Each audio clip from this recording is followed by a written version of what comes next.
देवसुतं देवं कंसचाणूरमर्दनं देवकी परमानन्दं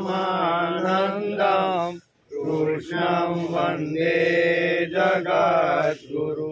गुरुर्ब्रह्मा गुरुर्विष्णु गुरुदेवो महेश्वर गुरुः साक्षात् परब्रह्म तस्मै श्री गुरुवे नमः। नारायणं नमस्तुभ्यं नरं चैव नरोत्तमं देवी सरस्वती ततो जयमुदीरये ततो जयमुदीरये।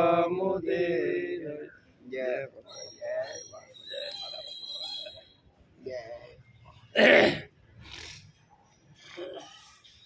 छठो श्लोक।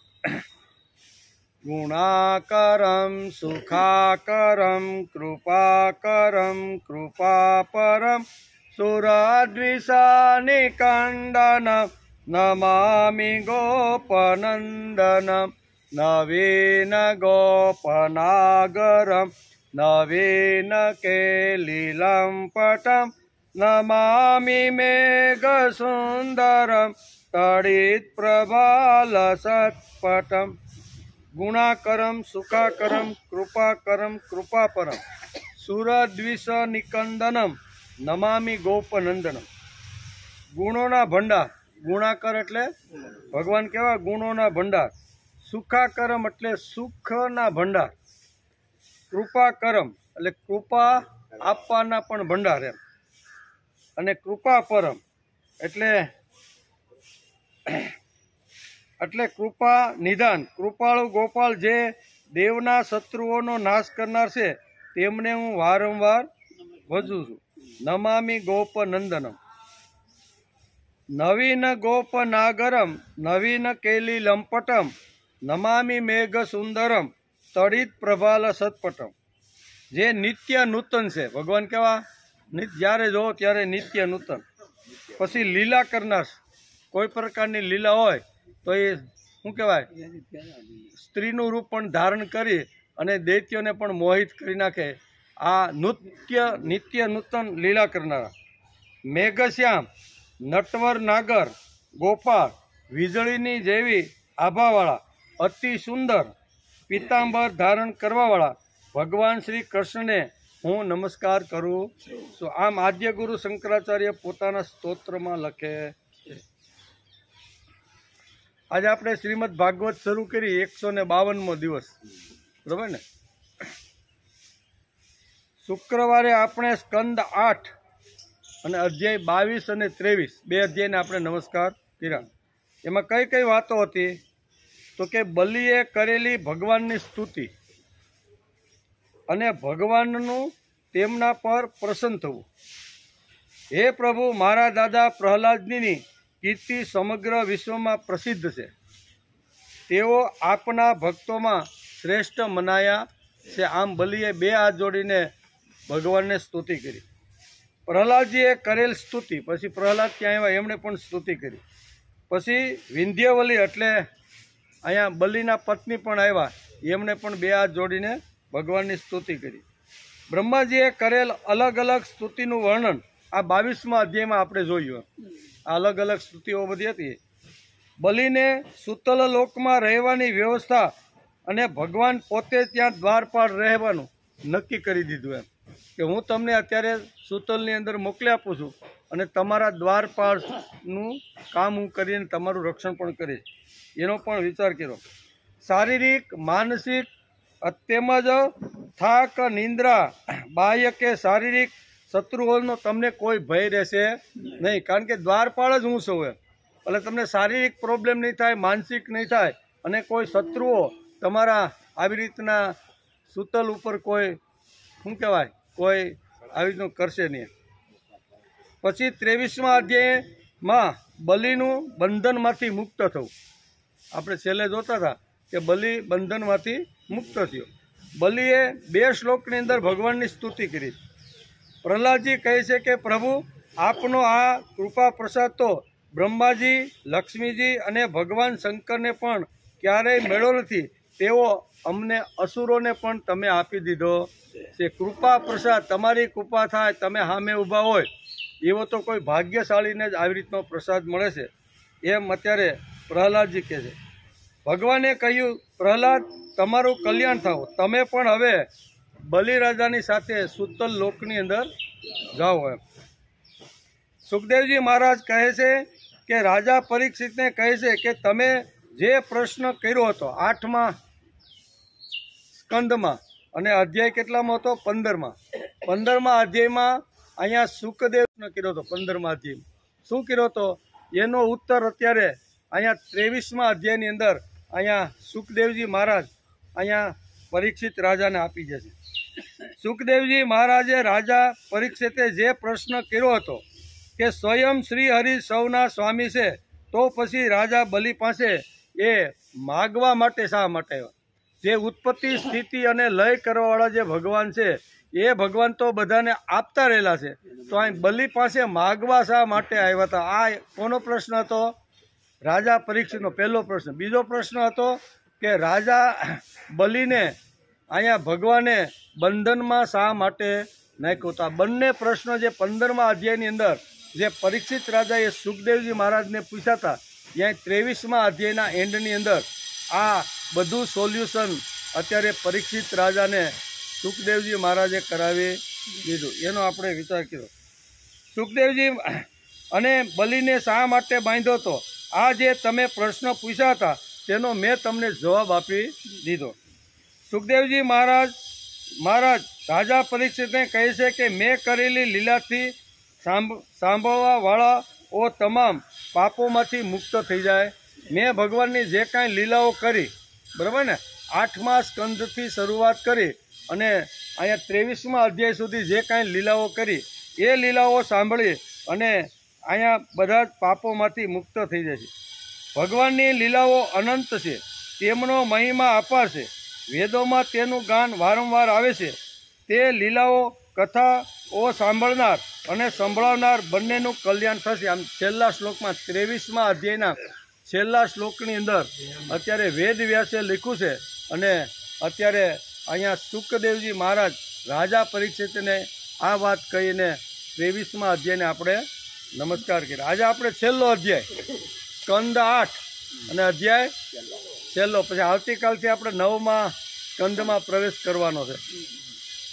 તો આજે 24મા અધ્યાયમાં કઈ કઈ વાતો વેદવ્યાસે લખી છે એનો આપણે વિચાર કરી લઈએ. અધ્યાય 24મો સ્કંદ 8 ભગવાનના મત્સ્ય અવતારની કથામાં આવે. ભગવાને જે મત્સ્ય અવતાર લીધો ને એની આખી કથાની અંદર આવે. પરીક્ષિત ઉવાચ ભગવંશો તુમિચ્છામિ હરે દૂત કર્મણ અવતાર કથા માધ્યમ માયા મત્સ્ય વિડંબદમ યદર્થ મદયાદ્રોપમ માસ્યામ લોક ગુગુપ્સિતમ તમ પ્રકૃતિ દુર્મેષમ કર્મગ્રસ્ત ઇવેશ્વર એતન્નો ભગવન સર્વ યથાવત ભક્તુહરસી ઉત્તરમશ્લોક ચરિતમ સર્વલોક સુખાવહમ. 3 શ્લોકની અંદર રાજા પરીક્ષિતે અત્યારે સુખદેવજી મહારાજને પ્રશ્ન પૂછેલા છે. એ પ્રશ્ન કયા હતા? તો 3 શ્લોકમાં રાજા પરીક્ષિતે પૂછ્યું કે ભગવાનના કર્મ ઘણા અદ્ભુત છે. પરીક્ષિત રાજા શું કહે છે કે ભગવાનના કર્મ ઘણા અદ્ભુત છે. તેમણે એકવાર પોતાની યોગમાયાથી મત્સ્ય અવતાર ધારણ કરીને ઘણી સુંદર લીલાઓ કરી હતી.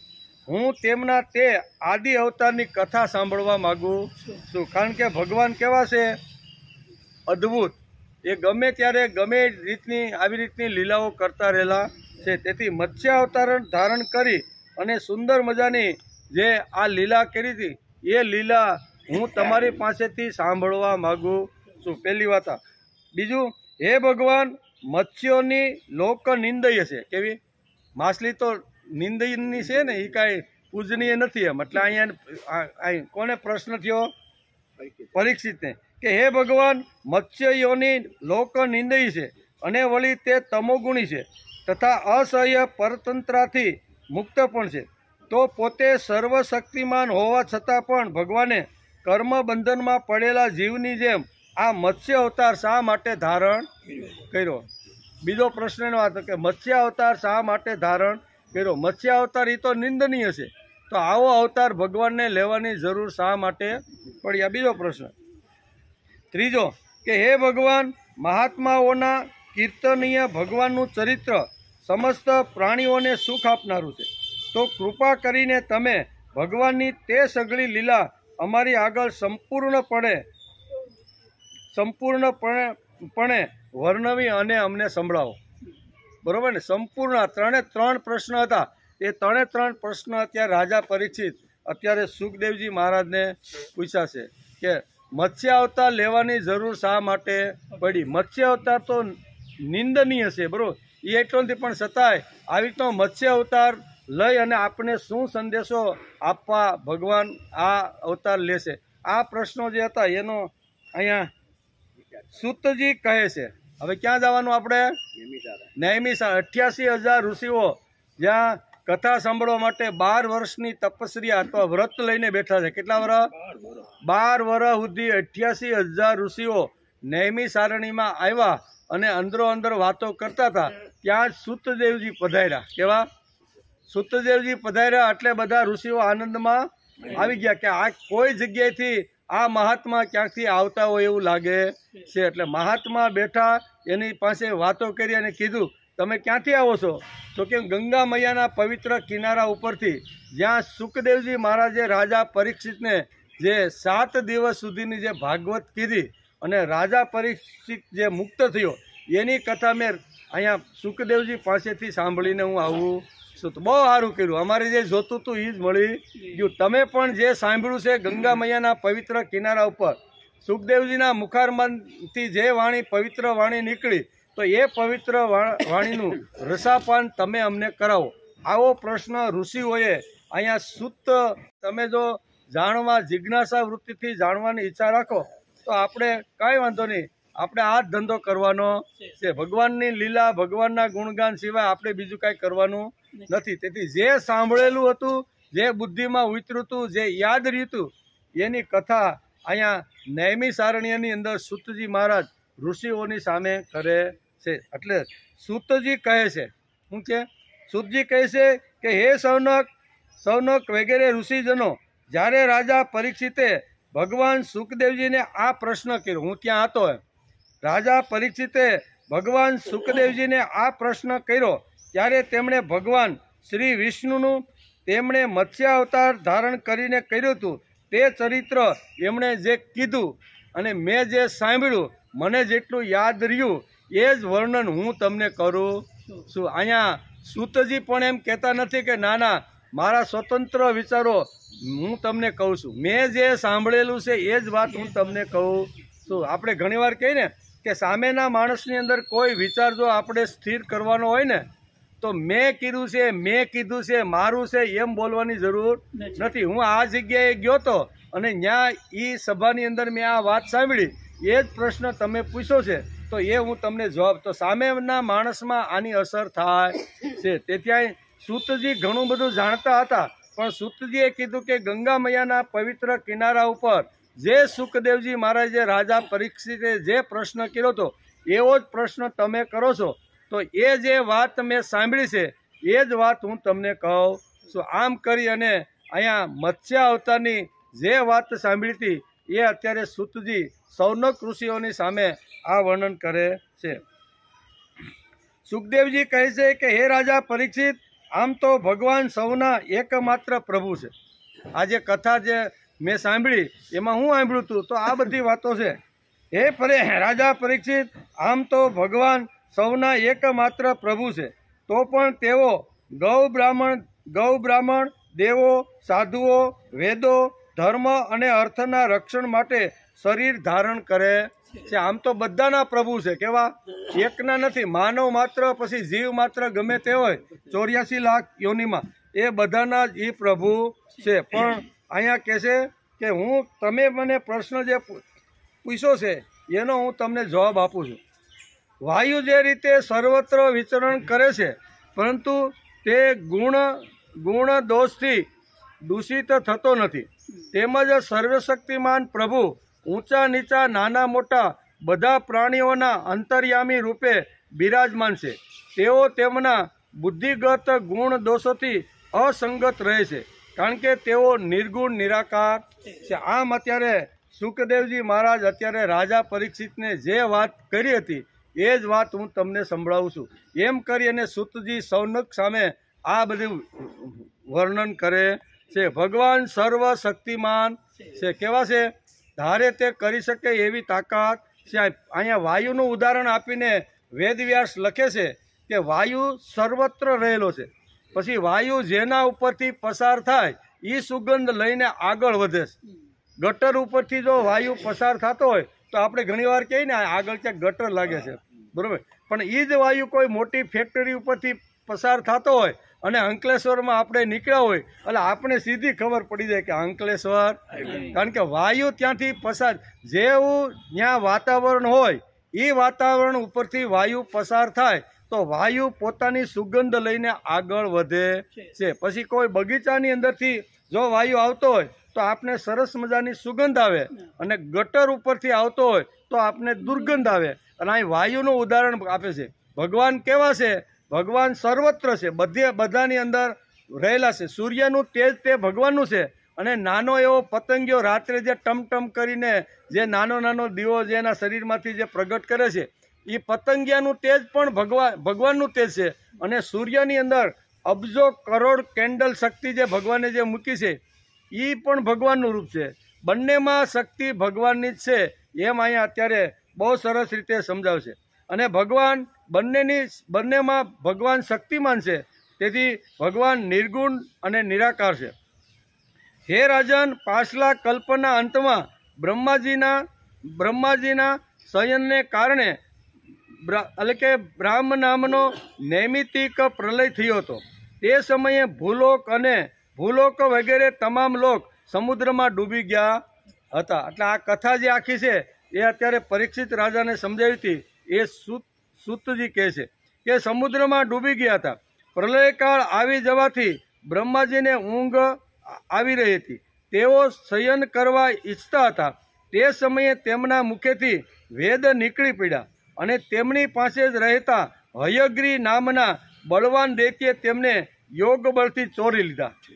આ બે કથા આપણે આજ અધ્યાયમાં સમજવાની છે. એક તો અહીંયા કહે છે કે હયગ્રીવે આવી રીતના ભગવાન બ્રહ્માના મુખારવિંદમાંથી જે વેદો નીકળ્યા એ ચોરી અને પોતાના લોકની અંદર લઈ ગયો. એક કથા અહીંયા વેદવ્યાસે આ લખી છે.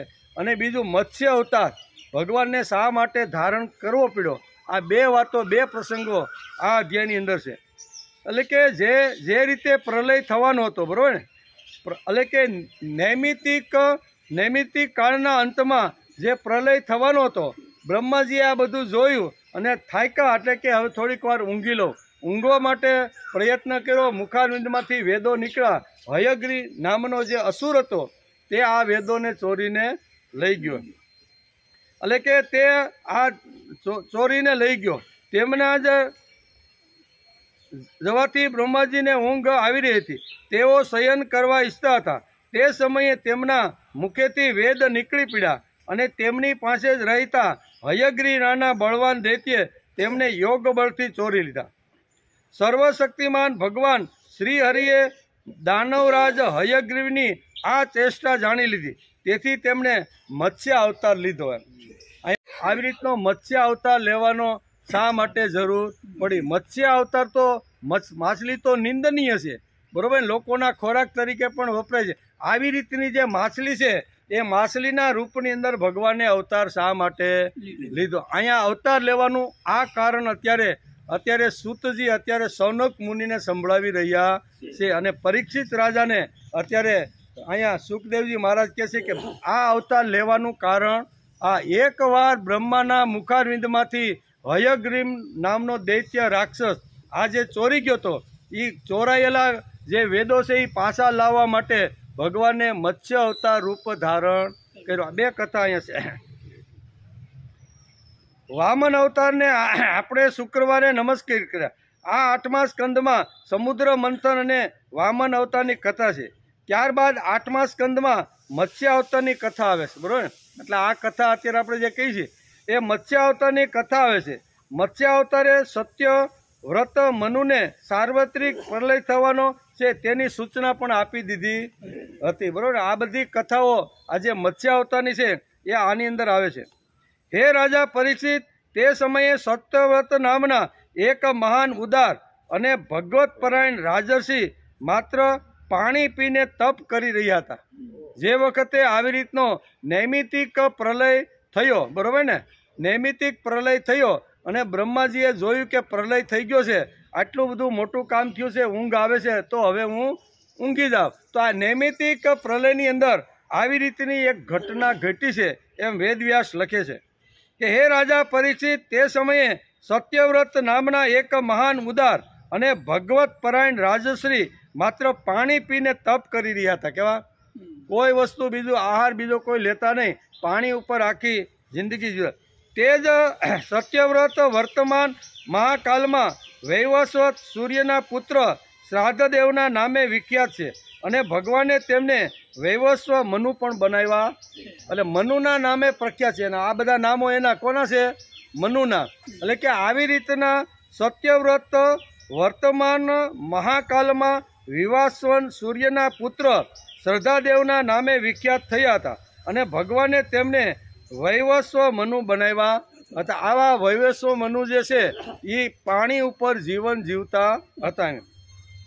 એક દિવસ તે રાજર્ષિ કૃતમાલા નદીમાં જળથી તર્પણ કરી રહ્યા હતા. મનુ છે એ દરરોજ એના નિત્ય નિયમ પ્રમાણે સંધ્યા કરવા માટે જાય. તો અહીંયા કહે છે કૃતમાલા નામની જે નદી હતી આશ્રમની બાજુમાં, તો દરરોજ નિત્ય નિયમ પ્રમાણે ત્યાં સંધ્યા ઉપાસના કરવા માટે જાય છે. કૃતમાલા નદીમાં જળથી તર્પણ કરી રહ્યા હતા. તે સમયે તેમની અંજલિના જળમાં એક નાની સરખી માછલી આવી. બરાબર ને? જળમાંથી આમ પાણી લીધું તો એક નાની એવી માછલી આવી. એમ કે નાની સરખી માછલી આવી. હે ભારત, દ્રવિડ દેશના રાજા તે સત્યવ્રતે પોતાની અંજલિમાં આવેલી તે માછલીને જળની સાથે ફરીથી નદીમાં વહેવડાવી દીધી.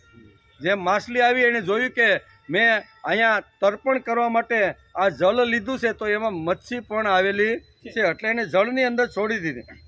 ત્યારે તે માછલીએ અત્યંત કરુણાથી પરમ દયાળુ રાજા સત્યવ્રત મનુને કહ્યું કે હે રાજન, તમે પરમ કરુણામય છો. તમે મને જળની અંદર પાછી છોડી દીધી, તમે કરુણામય છો. તમે જાણો છો કે જળમાં રહેતા જંતુઓ પોતાની જાતના જંતુઓને પણ ખાઈ જાય છે. કે ને એક માછલી બીજી માછલીને ખાઈ જાય. અહીં કહે છે કે જંતુઓ પણ ખાઈ જાય છે.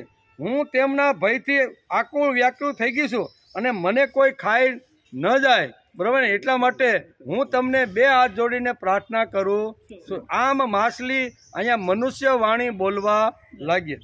તમે મને ફરીથી આ જ નદીમાં જળમાં શા માટે છોડી દીધી? કારણ કે જળની અંદર નાના મારા કરતાં પણ મોટા મગરમચ્છ જેવા માછલાઓ પણ રહેશે, એટલે આ માછલાઓ મને ખાઈ જશે. તો તમારા હાથની અંદર આવેલી હું મને તમે શા માટે જળની અંદર છોડી દીધી? રાજા મનુએ રાજા મનુને એ વાતની ખબર નહોતી કે સ્વયં ભગવાન જ મારા પર પ્રસન્ન થઈને કૃપા કરવા માટે મત્સ્ય રૂપે પધારેલા છે. આ માછલી કોણ હતી? ભગવાનનું રૂપ નાનું લઈ અને મત્સ્ય આવ્યા છે, એ મનુને ખબર ન હતી. તેથી તેમણે તે મત્સ્યનું રક્ષણ કરવાનો મનોમન સંકલ્પ કર્યો. આ મનુષ્ય વાણી બોલી છે અને મારું રક્ષણ તમે કરો આવી બોલી છે, તો હવે મારે એનું રક્ષણ કરવું જોઈએ. રાજા સત્યવ્રત મનુએ તે સત્યની એટલે કે મત્સ્યની અત્યંત દીનતાપૂર્વક વાત સાંભળીને ખૂબ જ દયાપૂર્વક તેને પોતાના પાત્રમાં જળમાં મૂકી દીધું. તરભાણીઓ લઈ ગયા છે. ઓલી નાની એવી માછલી હતી, એને મનુષ્ય વાણી આવી અને મનુષ્ય વાણીથી કીધું કે મારું રક્ષણ તમે જ કરી શકશો. નદીમાં તમે મને પધરાવી છે તો અહીં તો મને ભય બહુ લાગે છે. એટલે મનુએ કાંઈ વાંધો નહીં તો એ માછલીને લઈ અને પોતે જે કાંઈ જળ પાત્ર લઈ ગયા હતા એ જળ પાત્રની અંદર એ નાની એવી માછલીને મૂકી દીધી, જળ પાત્રમાં મૂકી દીધી અને તેને પોતાના આશ્રમમાં લઈ આવ્યા. મનુ સત્યવ્રત મનુ જે છે એ પોતાના આશ્રમમાં લઈ આવ્યા. આશ્રમમાં લવાયા પછી જ એક જ રાત્રિમાં તે મત્સ્ય તે કમંડળ જેટલી મોટી થઈ ગઈ. એક જ રાત્રિમાં એટલી બધી ધીમે ધીમે વધવાની શરૂઆત કરી. કમંડળમાં લાવ્યા હતા તો કમંડળની સમથળ થઈ ગઈ તો હવે જવું ક્યાં એમ. કમંડળમાં એટલું મોટું એટલું થઈ ગયું કે તેમાં તે રહેવાની જગ્યા જ રહી નહીં. ત્યારે તેણે રાજાને મત્સ્ય અવતાર લીધેલા ભગવાને મનુષ્ય વાણીમાં કીધું કે હે રાજન, હવે તો આ કમંડળમાં હું કષ્ટપૂર્વક પણ રહી શકું એમ લાગતું નથી. હું હરીફરી શકતી નથી, બરોબર. એટલે હવે તમે મને કોઈ એવી જગ્યા ઉપર લઈ જાઓ કે જ્યાં હું સારી રીતે હરીફરી શકું એમ કે, એટલે કે હરીફરી શકું. રાજા સત્યવ્રતે મત્સ્યને કમંડળમાંથી બહાર કાઢીને પાણીના એક જ ખોબા એટલે કે ખૂબ જ મોટા માટલામાં મૂકી દીધી. પરંતુ ત્યાં મૂક્યા પછી તે મત્સ્ય 2 જ ઘડીમાં 3 હાથ જેટલું મોટું એ માછલું થઈ ગયું. સત્યવ્રતને કહ્યું કે હવે આ માટલું પણ મને સંઘરી શકે એમ નથી. મને પણ આ જગ્યા થોડીક ટૂંકી પડે છે. આમાં સુખપૂર્વક હું રહી શકું એમ નથી. હું તમારા શરણે આવીશું, તેથી મારે રહેવા યોગ્ય કોઈ વિશાળ સ્થાન તમે મને આપી દો. પહેલાં હાથમાં આવી નાની એવી, પછી કમંડળમાં આવી, કમંડળમાં સમાણી નહીં, પછી મોટા માટલામાં આવી. માટલામાં પણ કહેવા લાગી કે હું અહીંયા સારી રીતે હરીફરી શકું એમ નથી. મને કોઈ હરીફરી શકે એવી મોટી જગ્યામાં તમે મને લઈ જાઓ, વિશાળ સ્થાનમાં મને લઈ જાઓ. હે રાજન, સત્યવ્રત મનુએ તે મત્સ્યને ત્યાંથી ઉપાડીને એક સરોવરમાં મૂકી દીધી. મોટું સરોવર હતું એની અંદર મૂકી દીધું. પરંતુ થોડી જ વારમાં તે એટલું મોટું થઈ ગયું કે તેણે એક મહામત્સ્યને આકાર ધારણ કરીને તે સરોવરના સઘળા જળને ઘેરી લીધું. આટલી મોટી ધીમે ધીમે આપણે કહીએ ને મનુની માછલી મોટી થવા લાગી. ધીમે ધીમે મનુની માછલી મોટી થઈ. સરોવરના સઘળા જળને આવી રીતનું ઘેરી લીધું. અને તેણે કહ્યું કે હે રાજન, હું જળચર પ્રાણી છું, જળમાં રહેવાવાળું પ્રાણી છું. આ સરોવરનું જળ પણ મારા માટે સુખપૂર્વક રહેવાના પર્યાપ્ત નથી. તો તમે મારું રક્ષણ કરો અને મને કોઈ આના કરતાં મોટા સરોવરમાં તમે મને લઈ. આ સરોવર હવે મને નાનું પડે છે, એટલે મને નાનું પડે છે.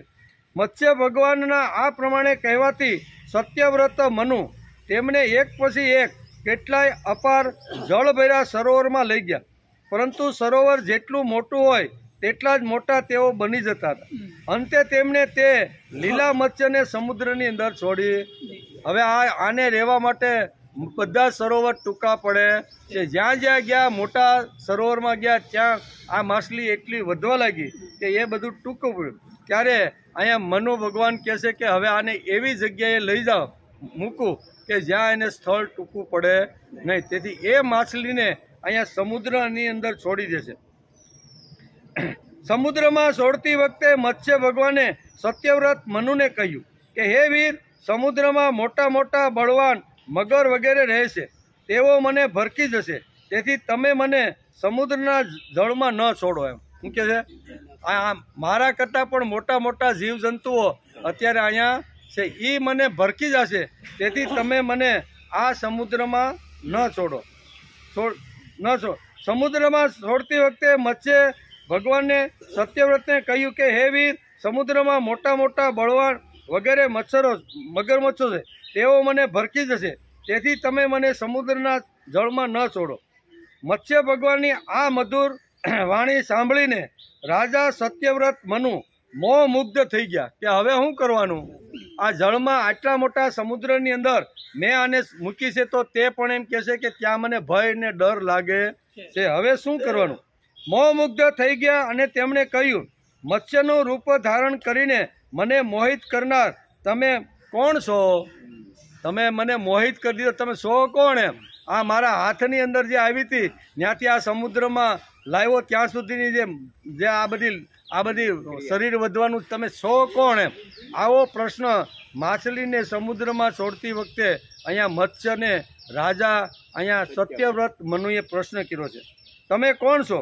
તમે એક જ દિવસમાં 400 કોષના વિસ્તારવાળું શરીર તમે ઘેરી લીધું. આજ સુધી આવી શક્તિ ધરાવતો જળચર અત્યાર સુધી મેં જોયો નથી. સત્યવ્રત રાજા મનુ કહે છે કે અત્યાર સુધી મેં ઘણું રાજ કર્યું, ઘણી જગ્યાએ ગયો, ઘણા સમુદ્રમાં ફેર્યો, પણ એક જ રાત્રિની અંદર આટલું મોટું શરીર મોટું કરે એવો જળચર પ્રાણી અત્યારે મેં ક્યાંય જોયો નથી. હકીકતે તમે છો કોણ એમ? આટલું મોટું શરીર થોડા સમયમાં કરી શકે નહીં.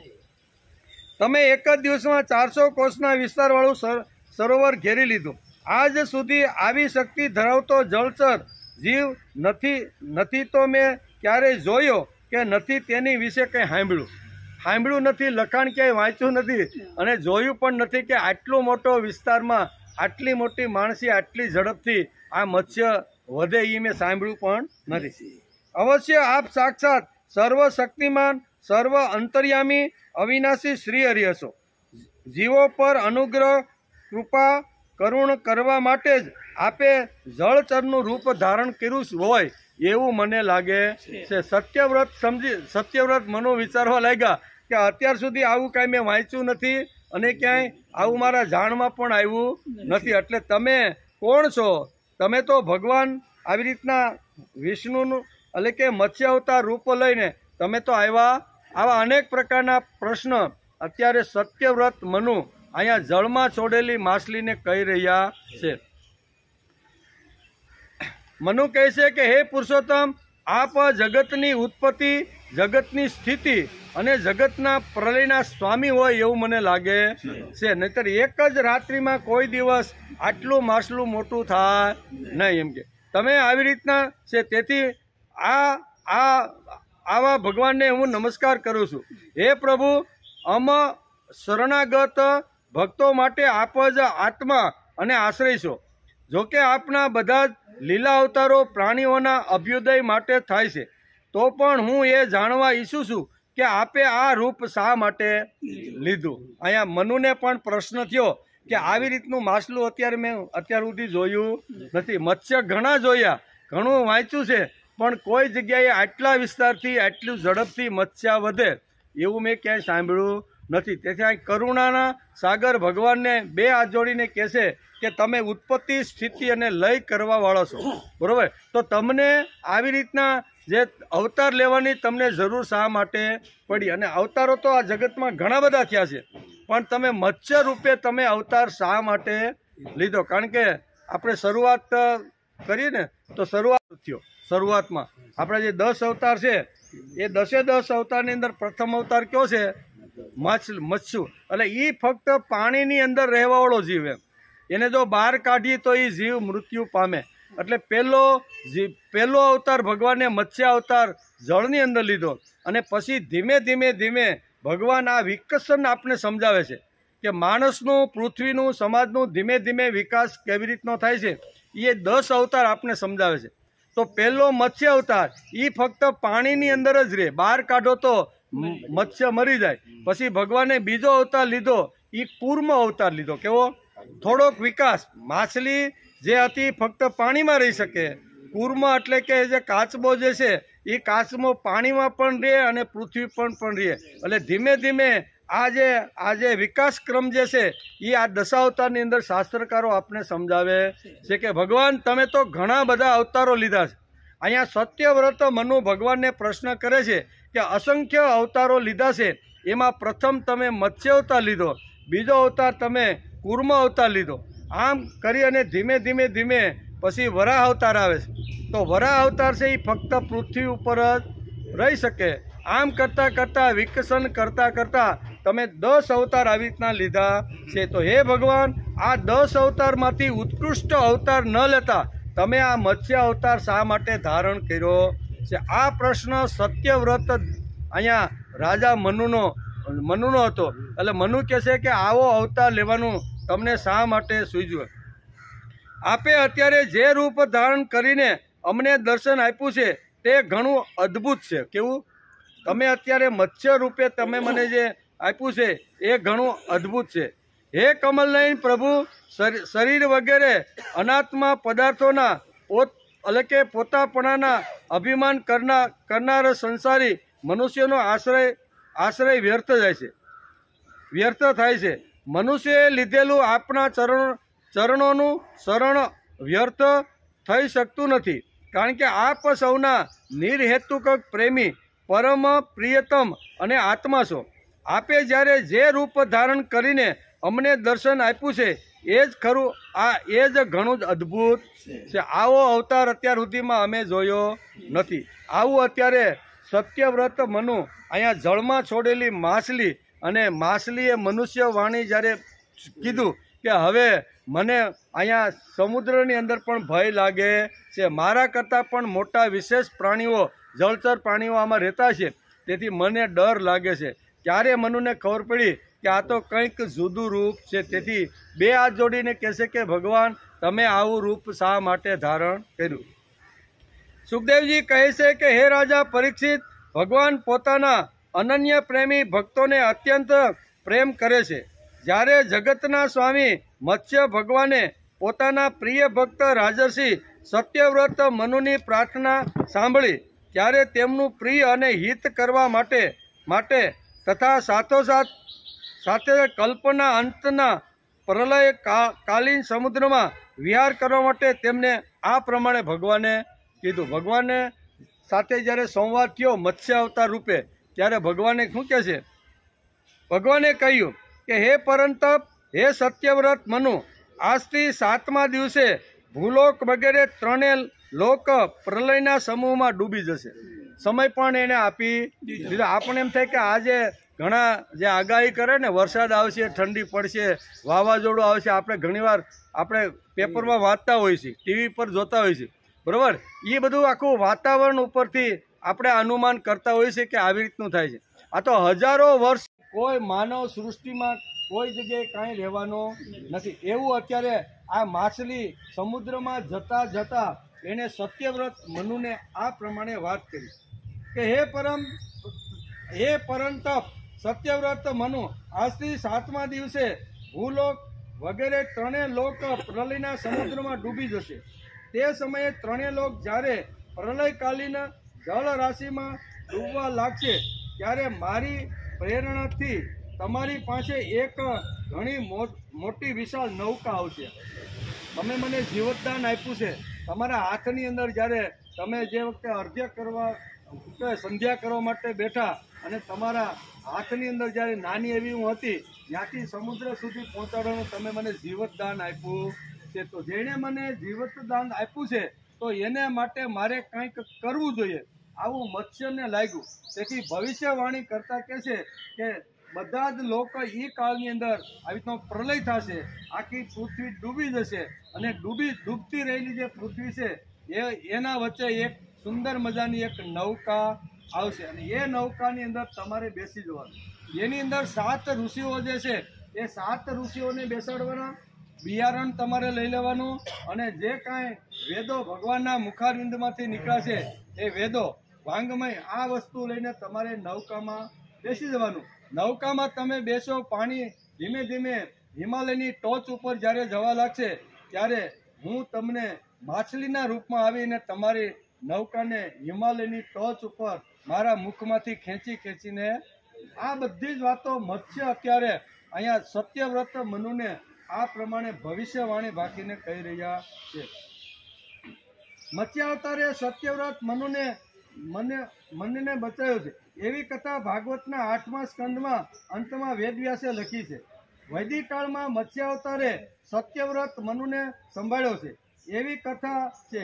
બીજી પણ એક કથા છે કે હયગ્રીવ નામનો એક અસુર રાજા છે, તે વેદોને ચોરી ગયો. આપણે આગળ જોયું ને કે જે વખતે આવી રીતનો પ્રલય થયો અને બ્રહ્માજી થોડાક થાક્યા હતા, અને બ્રહ્માજીને એમ થયું થોડી વાર હું આરામ કરવા બેઠા, અંદરથી વેદો નીકળ્યા, તો હયગ્રીવ નામનો જે આવો રાક્ષસ વૃત્તિનો અસુર હતો એ વેદોને લઈ ગયા. એ પણ કથા અહીંયા લખી છે. તે વખતે મત્સ્ય અવતારે તેની પાસેથી વેદો પાછા મેળવી આપે છે. આવી કથા પણ આવવાની છે. અહીંયા એક પ્રશ્ન ઊભો થાય છે કે વેદોને ચોરીને લઈ ગયા તેનો અર્થ શું થાય છે? શું સાથે લેવાની વાત, બીજા કોઈને નહીં, પણ કોને? આ બધા ઋષિઓને તમારે લે. શા માટે?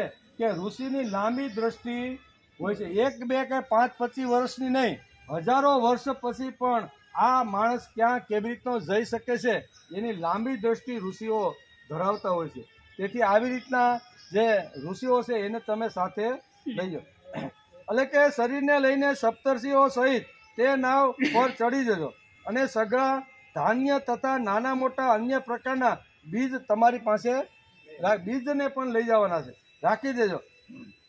તે સમયે બધી બાજુએ એકમાત્ર મહાસમુદ્ર લહેરાતો છે. પાણી લહેરાતો છે.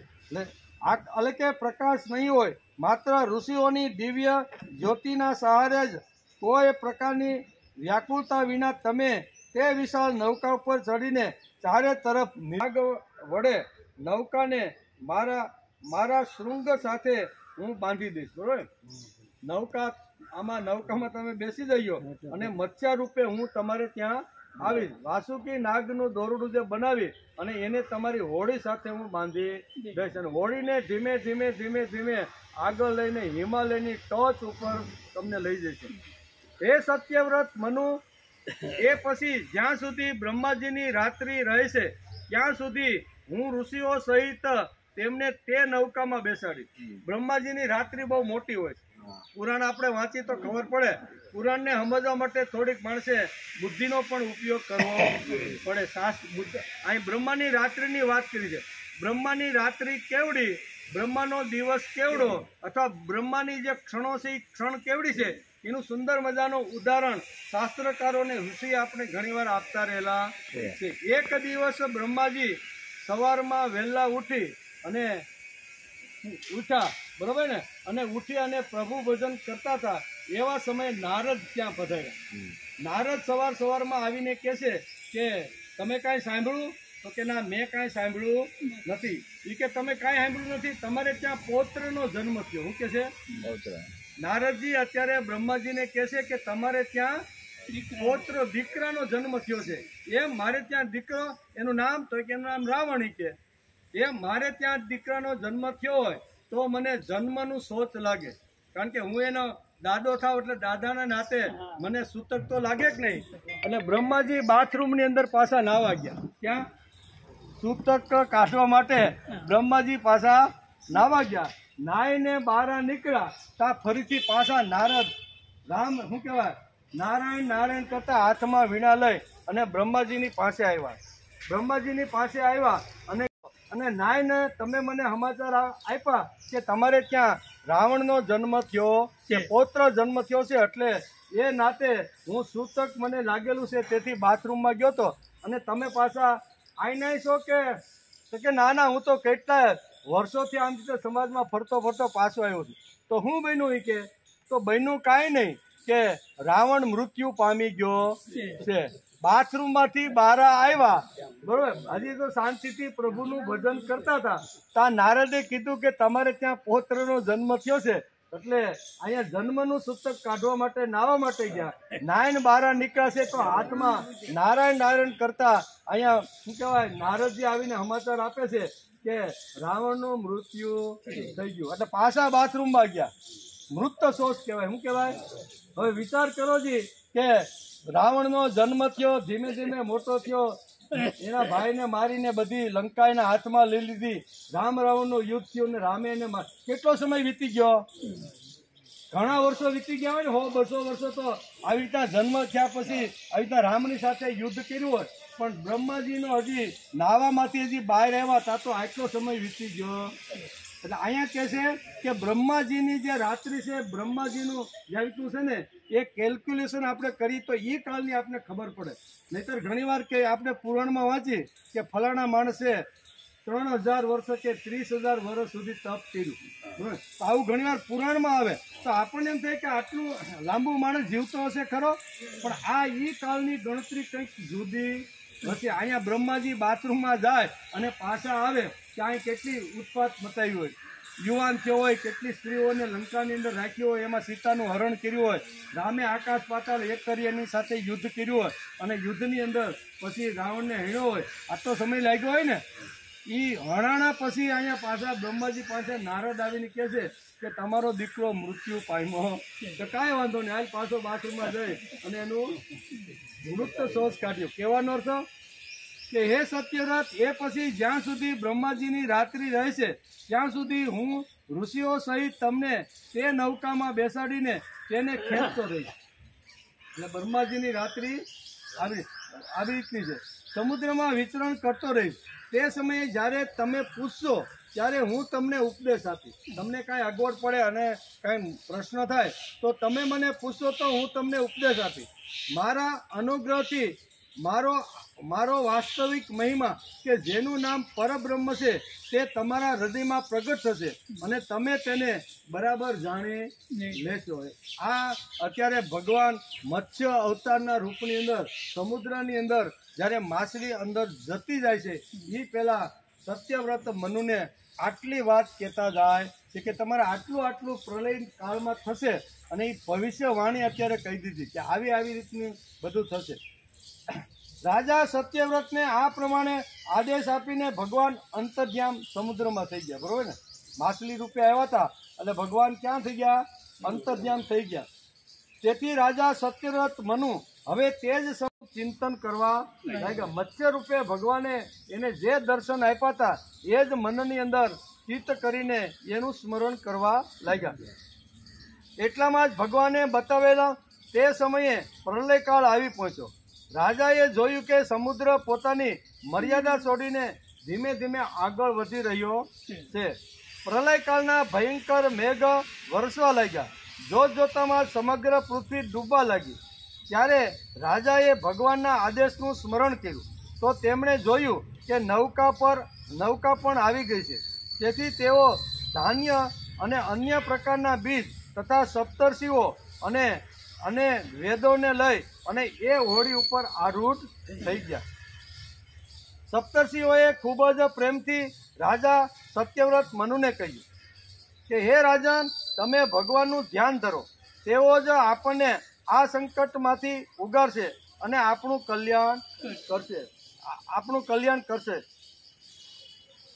કલ્યાણ કરશે. તેમની આજ્ઞાથી રાજાએ ભગવાનનું ધ્યાન ધર્યું. તે સમયે તે મહાસમુદ્રમાં મત્સ્યના રૂપમાં ભગવાન પ્રગટ થયા.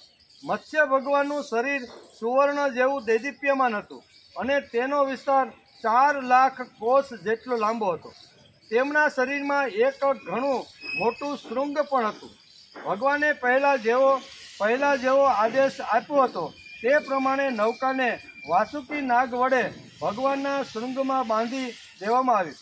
પછી રાજા સત્યવ્રતે પ્રસન્ન થઈને ભગવાનની સ્તુતિ કરી. ભગવાન, તમે જે સમય આપ્યો હતો એ સમયે તમે હાજર થઈ ગયા છો. કારણ કે 7 દિવસનો સમય આપ્યો હતો.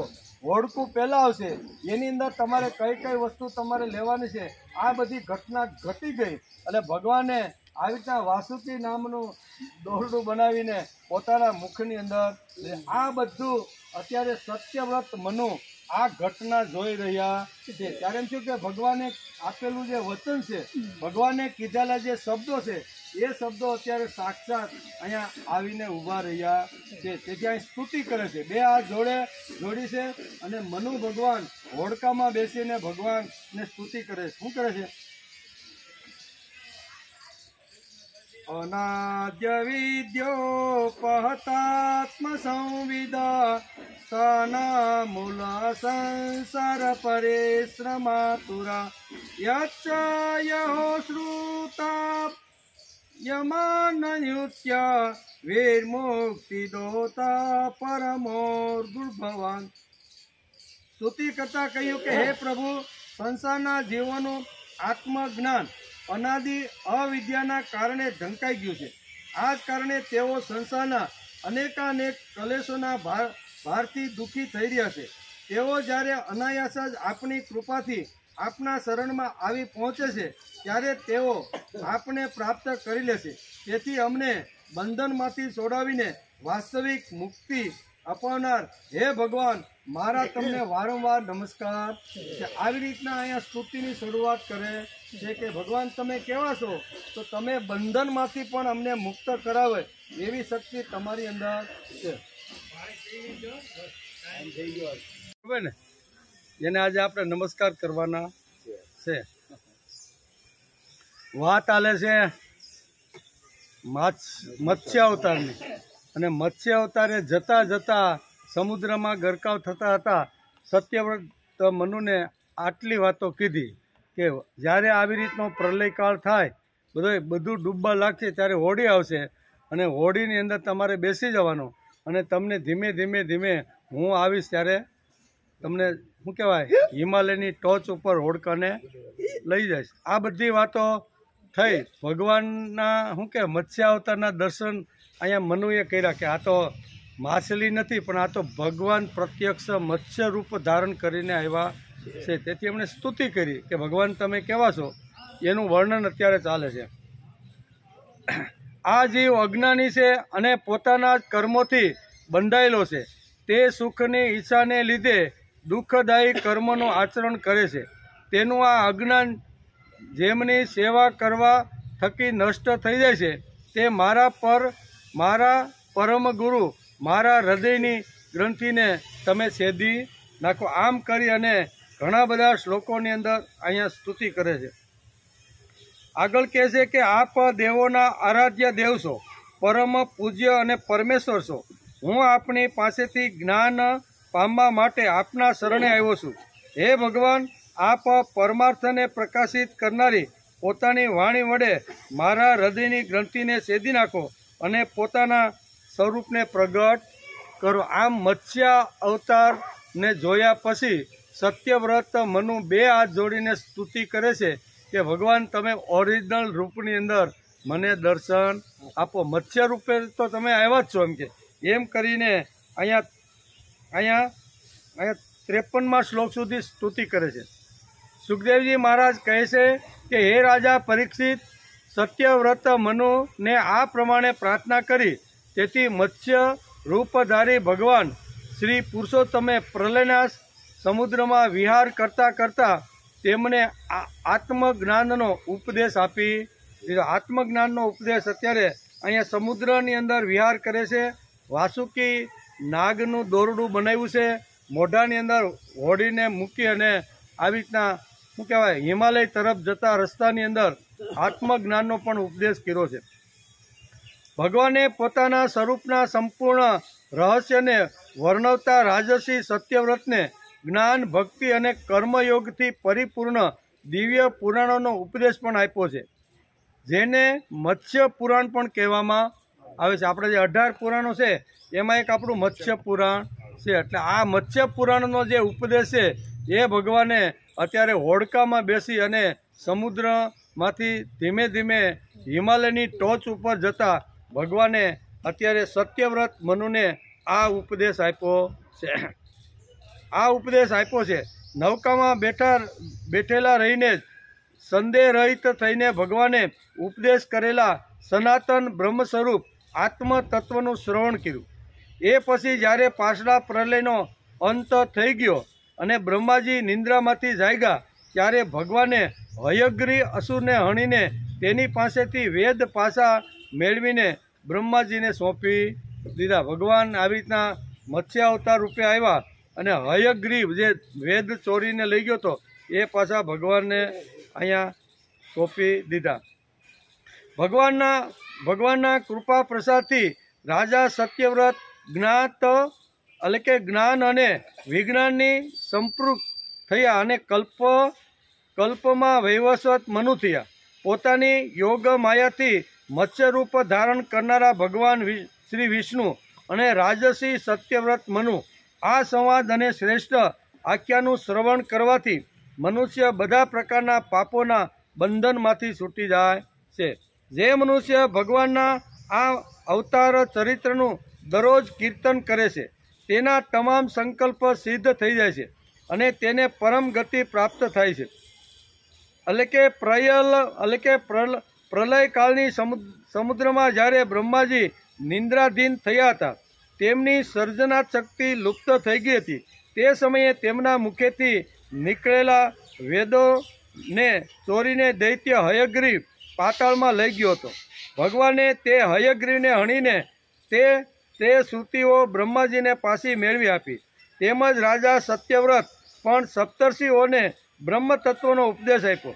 સમસ્ત જગતના પરમ કારણ એવા તે લીલા મત્સ્ય ભગવાનને હું નમસ્કાર કરું છું. આમ સુખદેવજી અત્યારે મત્સ્ય અવતારને નમસ્કાર કરતા અહીંયા વેદો હયગ્રીવ બ્રહ્માજીના મોઢામાંથી જ્યારે વેદો નીકળ્યા, હયગ્રીવ અસુર ત્યાં હતો તે લઈ ગયો અને પાતાળમાં લઈ ગયો. પાતાળમાં લઈ ગયા પછી મત્સ્ય રૂપ ધારણ કરી અને ભગવાન પાતાળમાં જઈ અને એ વેદો લાવ્યા અને ફરીથી આ બ્રહ્માજીને સોંપ્યા.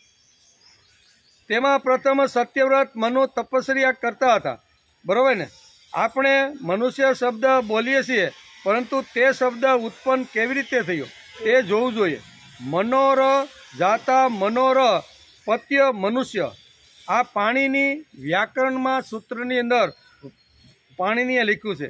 હું મનુનું સંતાન છું એવું માન્ય કરે તેને જ મનુષ્ય શબ્દ લગાડી શકાય છે. એમ કે જ્યારે પ્રલય થયો ત્યારે મનુના નૌકા ડૂબતી હતી, ત્યારે આશ્રયદાતા મનુની નૌકા ડૂબે છે તે જોઈને માછલીએ તેને બચાવી.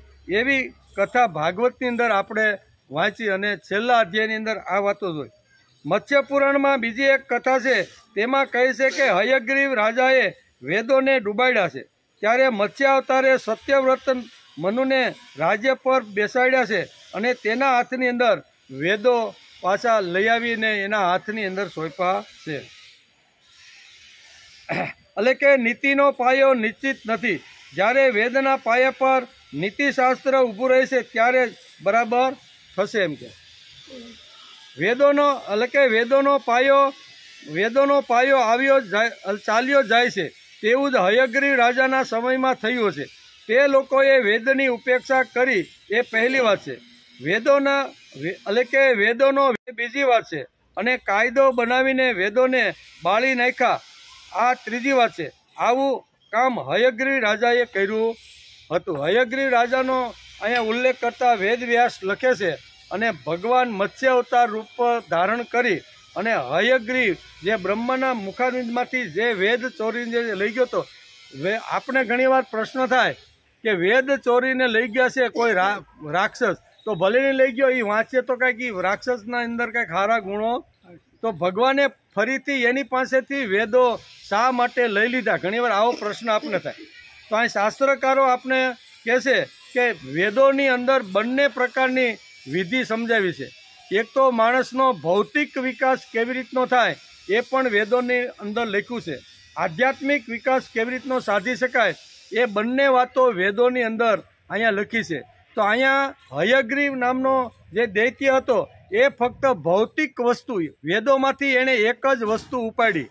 બાકી આધ્યાત્મિક ક્ષેત્રમાં જે વાત ઉપાડવી જોઈએ એ એણે ઉપાડી નથી. ભગવાન વિચાર કરે છે કે કોઈ પણ પુસ્તક વાંચવાનું હોય તો એને પૂરેપૂરું એની અંદર લખ્યું છે એ બંને વાતોનો માણસે સ્વીકાર કરવો જોઈએ. એમાં સારી સારી વાતો લાગે એનો સ્વીકાર અને ન ગમે એનો અસ્વીકાર આવી વાત નથી. તેથી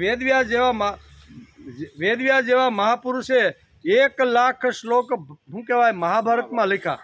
18 પર્વની અંદર 1,00,000 શ્લોક લખ્યા છે.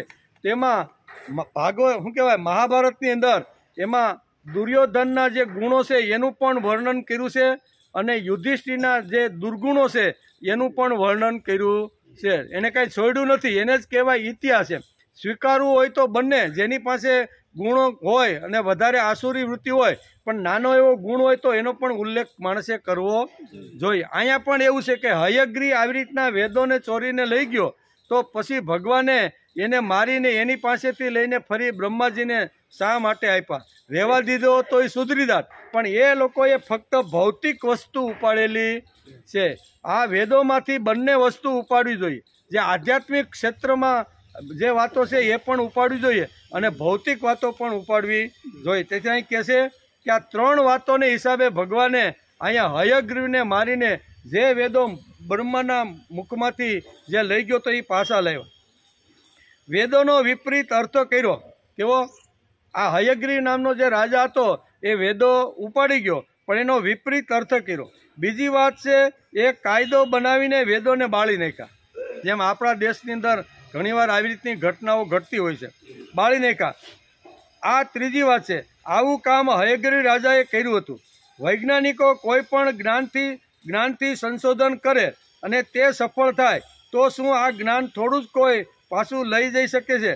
દાખલા તરીકે ઇલેક્ટ્રિસિટી. એમ કોઈ વૈજ્ઞાનિકે માનો કે ઇલેક્ટ્રિસિટીનું સંશોધન કર્યું હોય કે આ જે પાવર હાલ્યો જાય છે એમાંથી લાઇટ પણ થાય ને પંખો પણ ફરે ને ઠંડુ આપને ફ્રીજ પણ આપે, તો આ જે સંશોધન કર્યું હોય એની બુદ્ધિમાં ઉતર્યું હોય ને એ પ્રમાણે કાર્યાન્વિત થાય તો એ વૈજ્ઞાનિકના મગજમાંથી થોડું કાંઈ પાછું કોઈને આપી શકાય, બરાબર? કદાચ સંશોધન કરવાનું હોય તો વસ્તુઓ કદાચ ઓછી આપણને આપે, બરાબર ને, કે એમાં જે કાંઈ જરૂરિયાતો હોય, પણ માણસનું મગજ કોઈ લઈ જતું નથી. એટલે અહીં કહે છે કે વૈજ્ઞાનિકો કોઈ પણ જ્ઞાનથી સંશોધન કરે અને તે સફળ થાય તો શું આ જ્ઞાન થોડું જ કોઈ પાછું લઈ જઈ શકે?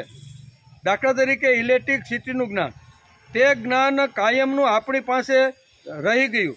કોઈ કાચો માલ કદાચ ન પણ આપે, પણ આપણું જે જ્ઞાન છે એ જ્ઞાન કોઈ ચોરી જતું નથી, બરાબર? તેથી શાસ્ત્રકારો કહે છે કે શું છે કે જે વિદ્યાનું જે ધન છે, જ્ઞાનનું જે ધન છે ને, એ સર્વશ્રેષ્ઠ ધન છે. એને કોઈ ચોરી જતો નથી. ન ચોર હાર્યમ ન ચ રાજ હાર્યમ ન ભાતૃભાજ્યમ ન ચ ભારકારી વ્યય કૃતે વર્ધતે એવં વિદ્યા ધનમ સર્વ ધનમ પ્રધાનમ. આમ આપણા શાસ્ત્રકારોની અંદર બહુ સરસ રીતે લખ્યું છે કે જે જ્ઞાન પ્રાપ્ત થયું છે, બુદ્ધિમાં ઉતર્યું છે, એ જ્ઞાનનો કોઈ ભાગ પડાવી શકતું નથી. ચોર એને ચોરી જતા નથી. ભાઈઓ જ્યારે 4 ભાઈઓ જ્યારે ભાગ પાડવા માટે બાપા પાસે બેસે ત્યારે એ મગજનો કાંઈ ભાગ પડતો, જમીન હોય, મિલકત હોય, બીજું કાંઈ હોય એના ભાગ પડે. ન ચોર હાર્યમ ન ચ રાજ હાર્યમ ન ભાતૃભાજ્યમ. ભાતૃ એટલે ભાઈ, એનો ભાગ પડાવી શકતા નથી, રાજ્ય લઈ શકતો નથી, ચોર એને ચોરી જતું નથી. એટલે કે ન ચોર હાર્યમ ન ચ રાજ હાર્યમ ન ભાતૃભાજ્યમ ન ચ વ્યયકારી. ભાર રૂપ પણ નથી. એમ છે એના માટે કંઈ વ્યવસ્થા કરવી પડે કે ના 2 કમરા અલગથી એના માટે બનાવો, એની કાંઈ જરૂર પડતી નહીં. એવું વિદ્યાનું ધન છે, જ્ઞાનનું ધન છે. વૈજ્ઞાનિકોની પાસે જે આ મૂડી છે એ મૂડીને કોઈ આવી રીતનું ચોરી પણ જતું નથી ને કાંઈ લઈ જતા નથી. તેથી એ ધન મોટું છે. આવી રીતે હયગ્રીવ વેદોને ચોરીને લઈ ગયા તેના 2 અર્થ થાય છે. ગ્રંથો ઉપાડીને લઈ ગયા આ એક અર્થ, અને વેદ વિદ્યા ચોરીને લઈ ગયા આ બીજો અર્થ. જો તેઓ વેદ વિદ્યા ઉપાડીને લઈ ગયા હોય તો તે પાછી કેવી રીતે મેળવી? પ્રશ્ન પાછો એ થાય. શ્રીમદ ભાગવતના સ્કંદ 8 અધ્યાય 24માં સ્પષ્ટપણે વેદવ્યાસે લખ્યું છે કે બ્રહ્માજી પાસેથી અસુરો વેદોને લઈ ગયા, વેદ વિદ્યા ઉપાડી ગયા. અસુરોએ ને ભગવાને એને મારીને અસુરો પાસેથી પાછી વિદ્યા લાવ્યા અને પાછી અહીંયા બ્રહ્માજીને સોંપી દીધી. મત્સ્ય અવતાર આ પણ એક સાંસ્કૃતિક સંઘર્ષ છે, સાંસ્કૃતિક પુનરુત્થાન છે. હંમેશા સમાજમાં એટલે કે ભગવાન સુધી લઈ જવાવાળી માનવીયની સંસ્કૃતિની વિરુદ્ધ લોકો ઊભા થાય છે, બરાબર ને, ઊભા થાય છે. તે સંસ્કૃતિને અનુકૂળ અને વિરુદ્ધ રહેવાવાળા લોકોનો ઝઘડો હંમેશા ચાલતો રહેલો છે. તેથી આ મત્સ્ય અવતારની અંદર બ્રહ્માજીના મુખારવિંદમાંથી જે વેદો નીકળ્યા એ આવી રીતના અસુરો લઈ ગયા. એટલે અસુરો અને દેવો અને દૈત્યોનું યુદ્ધ તો કાયમ માટે ચાલતું રહેલું છે. તેથી ભગવાને આખો દૈવાસુર સંપત્તિ વિભાગ યોગ આખો ભગવાને કેવો પડ્યો. એક દેવ જેવો માણસ સમાજમાં છે અને એક અસુર જેવો માણસ છે. 2 વિભાગ પાડી દીધા. દૈવાસુર સંપત્તિ વિભાગ, એક દેવ અને એક આસુર. એટલે અહીંયા કહે છે તે વિરુદ્ધ રહેવાળા લોકોનો ઝઘડો છે. એક કે ના અમને ભગવાનની જરૂર નથી, બીજો વર્ગ કે ભગવાન વગર અમે આગળ જઈ શકતા નથી, અમારે આગળ જવું છે, વિકાસ કરવો છે. પછી સાંસ્કૃતિક વિકાસ હોય, બૌદ્ધિક વિકાસ હોય, શારીરિક વિકાસ હોય, કૌટુંબનો વિકાસ કરવાનો હોય કે ધંધાનો વિકાસ કરવાનો હોય, તો બધાની સાથે અમારે ભગવાન જોઈએ. એક વર્ગ એવું માને છે, એના માટે દેવ શબ્દ છે. અને અમને ભગવાનની જરૂર નથી. અમને ભગવાને અક્કલ આપી છે, અમે ભગવાનને બુદ્ધિ આપી છે, અમારી પાસે સાહસ છે, અમારી પાસે સત્તા છે, સંપત્તિ છે, અમારે વિકાસ કરવો છે, તો વચ્ચે ભગવાનની કાંઈ જરૂર. આને કહેવાય આસુરી. હું એટલે દેવ અને આસુર, આનો તો અનાદિકાળથી ઝઘડો ચાલતો આવેલો છે. તેથી ભગવાને મત્સ્ય અવતાર લીધો અને હયગ્રીવ નામનો જે અસુર અહીંયા બ્રહ્માના મુખારવિંદમાંથી જે વેદો ઉપાડીને લઈ ગયો હતો, એ ભગવાને અહીં કીધું ને કે મત્સ્ય અવતાર, આવો હીન અવતારમાં ભગવાને અવતાર શા માટે લીધો? રાજા પરીક્ષિતનો આ પ્રશ્ન હતો કે આવી રીતની હીન યોનિની અંદર ભગવાનને શા માટે આવવું પડ્યું? તો એનું કારણ એ છે કે આવી રીતનો હયગ્રીવ હતી, પાતાળની અંદર રહેતો હતો અને ત્યાં મત્સ્યારૂપ તરીકે જવું પડે. તેથી અહીંયા એનું વર્ણન કર્યું છે. તે સંસ્કૃતિને અનુકૂળ અને વિરુદ્ધ રહેવાળા લોકોનો ઝઘડો થાય છે, તેને જ કહે છે દેવ અને આસુરનો ઝઘડો. ગીતામાં દેવાસુર સંપત્તિ વિભાગ છે. બે જ પ્રકારના માનવ દેખાડ્યા છે, ત્રીજો પ્રકાર નથી. એક દેવી માનસ, એક આસુરી માનસ. મત્સ્ય અવતારની આવી કથા 8મા સ્કંદની અંદર વેદ વ્યાસે અહીં બહુ સરસ રીતે 61 શ્લોકની અંદર લખી છે. તેનો આપણે અભ્યાસ કર્યો, બરોબર ને? તો આ અભ્યાસ કર્યો. ઇતિ શ્રીમદ ભાગવતે મહાપુરાણે વૈયાકિક્ષિતષ્ટમા દશ સાહત્રિયા પારમહંસ્યા સંહિતાયા મસ્તક સ્કંદે મત્સ્ય અવતાર ચરિતાનું વર્ણનમ નામ ચતુર્દશોધ્યાય. 8મા સ્કંદ અંતર્ગત મત્સ્ય અવતાર ચરિત્ર અનુવર્ણન નામનો 24મો અધ્યાય સમાપ્ત થયો. 24મા અધ્યાયની અંદર છેલ્લા 8મા સ્કંદની અંદર અહીંયા વેદ વ્યાસે મત્સ્ય અવતારનો આખી જે સિદ્ધાંતો છે એ મત્સ્ય અવતાર શા માટે, હયગ્રીવ શા માટે આવી રીતના વેદો ચોરી ગયા પછી અહીંયા લાવવાનું કારણ શું છે, આ બધી વાતો આ સ્કંદની અંદર બહુ સરસ રીતે સમજાવી છે, બરાબર? એટલે 8મા સ્કંદને આજે આપણે નમસ્કાર કરી છે. 8મા સ્કંદની શરૂઆતથી આપણે જોયું 24 અધ્યાય છે. 8મા સ્કંદના અધ્યાય કેટલા છે? 24. એક પછી એક અધ્યાયને આપણે નમસ્કાર કરતાં કરતાં આજે આપણે આટલા દિવસો લાગ્યા. એમાં શરૂઆત હતી મન્વંતરોનું વર્ણન. ક્યાંથી? મન્વંતર એટલે શું એનો વિસ્તારથી આપણે પ્રથમ અધ્યાયની શરૂઆત જ્યારે કરી ત્યારે મન્વંતરનો અહીંયા પ્રશ્ન કોણે પૂછ્યો હતો? રાજા પરીક્ષિતે, કે મન્વંતર એટલે શું? ત્યારે અહીંયા સુખદેવજી મહારાજ કહે છે કે જ્યારે ભગવાન અવતાર લઈને આવે છે અને અવતાર લઈને આવ્યા પછી સમાજમાં ધર્મ રાજ્યની સ્થાપના કરે છે, બરાબર? અને સારું ઠીકઠાક કરી અને ભગવાન પાછા અંતર ધ્યાન થઈને વહ્યા જાય છે.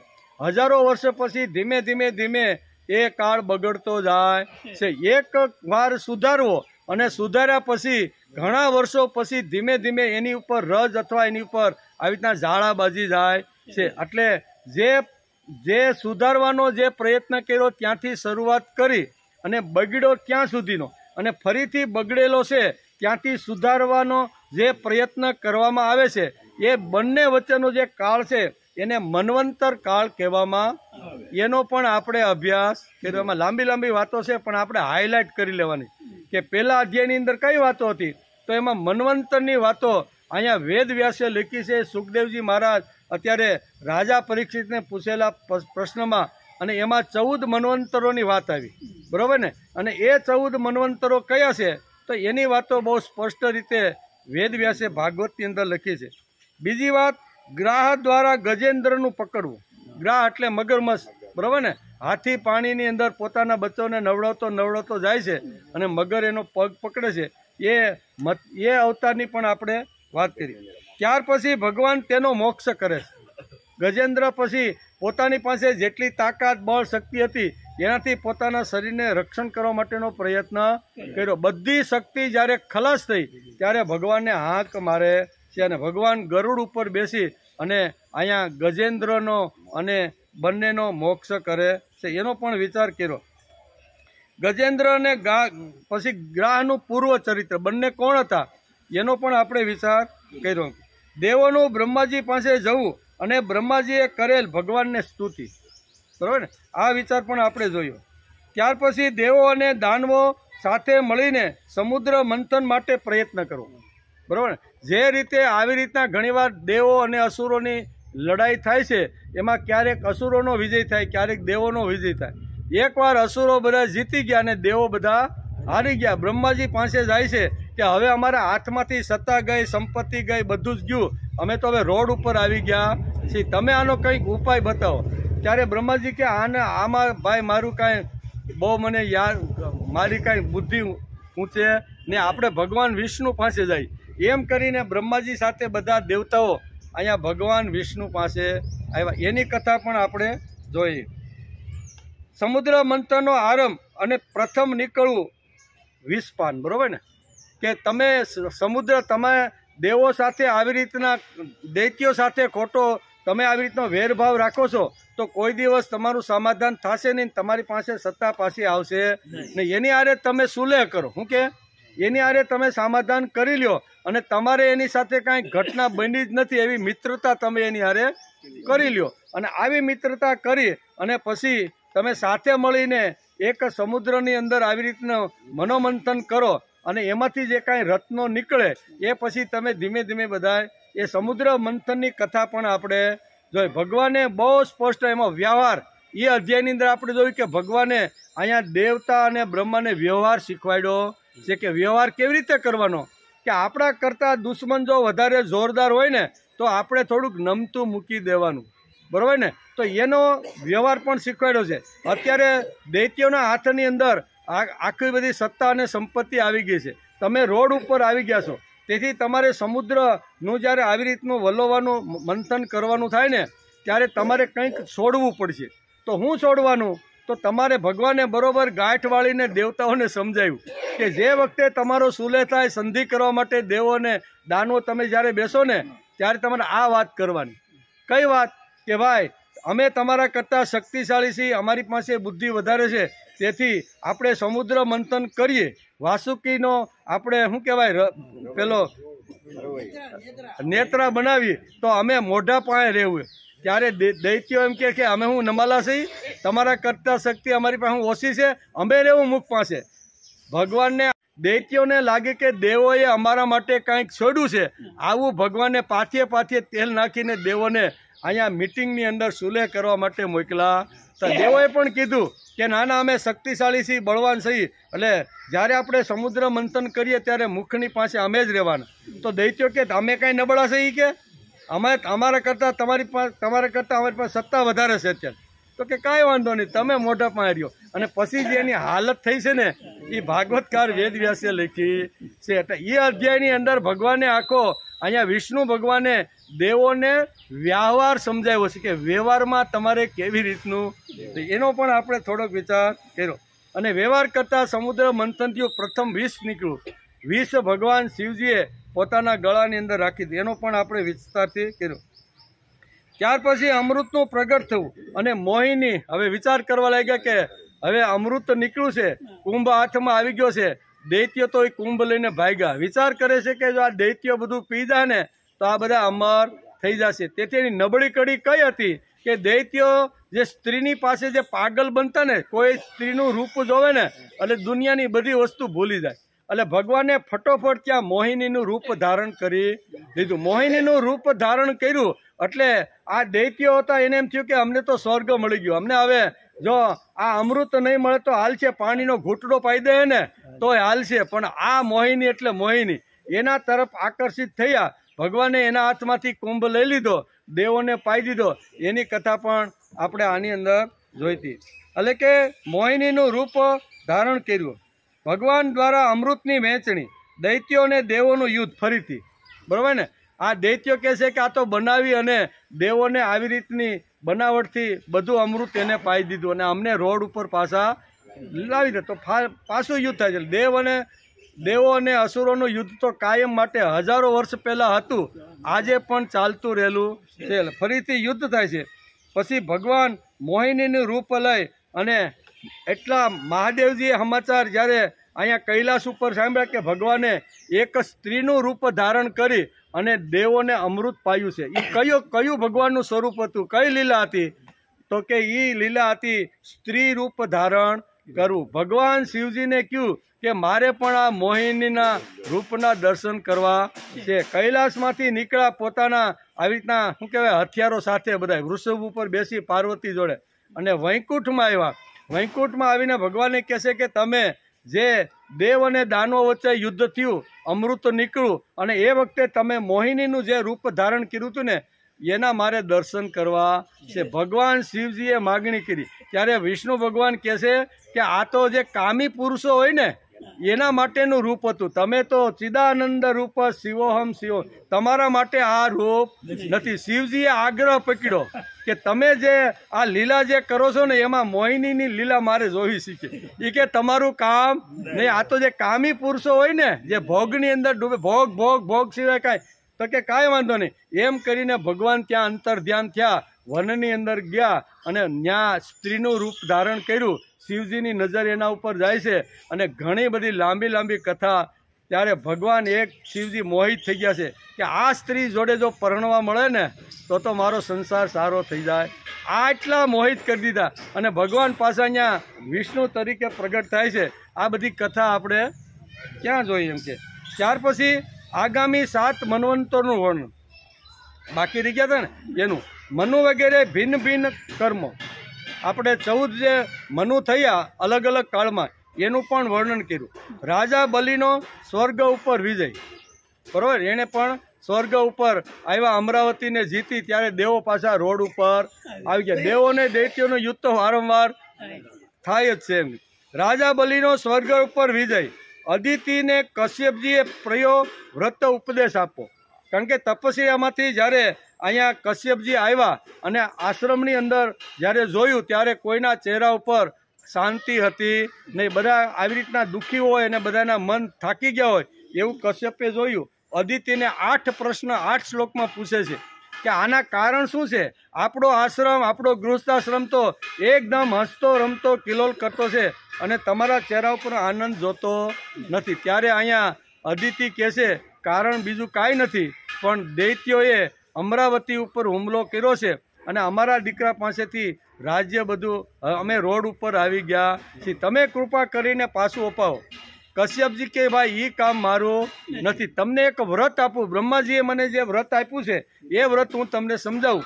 એમ કરીને પ્રયો વ્રત 12 દિવસનું વ્રત અત્યારે અદિતિને કશ્યપ સમજાવે છે અને એના દ્વારા તમને જે સંતાન થશે ને એ જ આ પાછું ગયેલું રાજ્ય પાછું લાવી. આ પ્રયોવ્રતની વાત પણ અહીંયા વેદ વ્યાસે લખી છે. અદિતિને કશ્યપજીએ પ્રયોવ્રતનો ઉપદેશ આપ્યો. ભગવાનનું પ્રગટ થવું અને અદિતિને વરદાન. વામન ભગવાનનું પ્રાગટ્ય અને યજ્ઞશાળામાં જવું. વામન ભગવાનનું પ્રાગટ્ય, આ થોડીક વાર લાગશે, થોડીક આપણે પૂરું કરી દેવાનું. વામન ભગવાનનું પ્રાગટ્ય અને યજ્ઞશાળામાં જવું. બટુકનું રૂપ ધારણ કરી અને ગયા અને ત્યાં 3 ડગલા પૃથ્વીની વાત કરે છે. 3 ડગલા પૃથ્વીની માગણી. વિરાટ રૂપ પૃથ્વી અને સ્વર્ગ 2 ડગલામાં માપી લીધું અને તે તારું વચન પાળ્યું નથી. હવે મારે 3જું ડગલું ક્યાં રાખવાનું, તો એનો પણ વિચાર આપણે કર્યો હતો. વામન દ્વારા બલિને બાંધવો. બલિએ કરેલી સ્તુતિ અને પ્રસન્ન થવું. બંધનમાંથી મુક્ત અને શુદ્ધ લોકમાં તમારે જવાનું. ભગવાનના મત્સ્ય અવતારની કથા આજે આપણે આ જોઈએ. આ 8મા સ્કંદમાં સમુદ્ર મંથનની કથા, કુર્માવતારની કથા, મત્સ્યાવતારની કથા વાંચ્યા પછી વ્યવહારિક દ્રષ્ટિ એ આપવાવાળો આ શ્રીમદ ભાગવતના આ અધ્યાયો છે. આ 8મા અધ્યાયની અંદર આપણે બધી વ્યવહાર કેવી રીતનો કરવો ને એની સુંદર મજાની 8મા સ્કંદની અંદર વેદ વ્યાસે બધી વાતો લખી છે. વ્યવહારિક દ્રષ્ટિએ વ્યવહારમાં કોઈ સિદ્ધાંતને સંભાળવાનો હોય, કોઈ તત્વ ઊભું કરવાનું હોય, કોઈ તત્વને છેલ્લા માણસ સુધી પહોંચાડવાનું હોય તો આ સ્કંદની અંદર વેદ વ્યાસે વ્યવહાર સમજાવ્યો છે. આ સ્કંદને વ્યવહારિક અને સાંસ્કૃતિક સ્કંદ તરીકે કહી શકાય. એમ પૂજ્ય પાંડુરંગ શાસ્ત્રી દાદા પોતાના પ્રવચનમાં ઘણીવાર આ પ્રવચન ઉપર, વ્યાસ વિચાર ઉપર પ્રવચન આપતા પાંડુરંગ શાસ્ત્રી પણ કહે છે કે આ 8મા સ્કંદને જો કોઈ નામ આપવાનું હોય ને તો એને વ્યવહારિક આવી રીતનો સ્કંદ પણ કહી શકાય. કારણ કે એમાં વ્યવહારની વાતો બધી સમજાવી છે. એમ કરી અને આજે આપણે મત્સ્ય અવતારના 61 શ્લોકને અને અંતિમ એટલે સ્કંદ 8 અને અધ્યાય 24ને આપણે નમસ્કાર કર્યા, બરોબર ને.